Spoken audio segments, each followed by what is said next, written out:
ব্রাহ্মণবাড়িয়ার বিজয়নগর উপজেলার বুধন্তি ইউনিয়ন বিএনপির সাংগঠনিক সম্পাদক মোসাইদ ইসলামের বিরুদ্ধে ভিডিও এডিট করে মানহানিকর সংবাদ প্রকাশের বিরুদ্ধে মানববন্ধন অনুষ্ঠিত।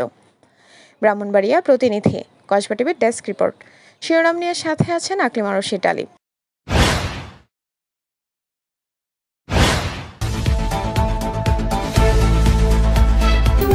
কসবা টিভি, হৃদয়ে বাংলা।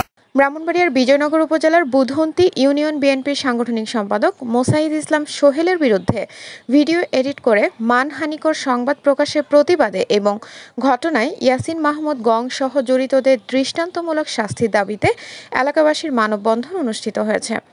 29 জুন রবিবার সকালে বুধন্তি বাস স্ট্যান্ডে এ মানববন্ধন অনুষ্ঠিত হয়।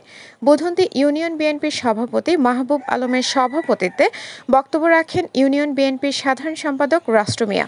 বক্তব্য রাখেন বিজয়নগর উপজেলা স্বেচ্ছাসেবক দলের সদস্য সচিব হাবিবুর রহমান, উপজেলা ছাত্রদলের সিনিয়র যুগ্ম আহ্বায়ক সাজ্জাদ হোসেন, ইউনিয়ন যুবদলের ভারপ্রাপ্ত সভাপতি লিয়াকত, মনির মোল্লা, উপজেলা বিএনপির সদস্য আসাদুজ্জামান সহ আরও অনেকেই। এ সময় বক্তারা বলেন, অপসাংবাদিকতার সাথে যারা জড়িত তাদেরকে দ্রুত আইনের আওতায় আনার দাবি জানান।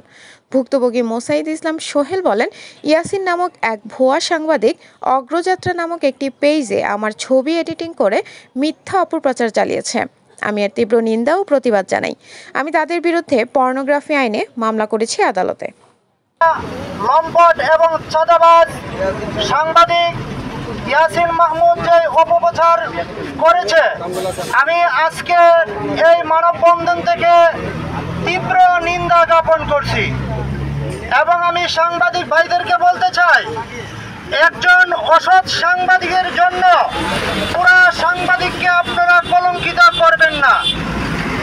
এবং আমি সবাইকে এই কথা বলতে চাই, গত 5 আগস্টে কসবা টিভির সংবাদের সাথে থাকার জন্য ধন্যবাদ জানাচ্ছি।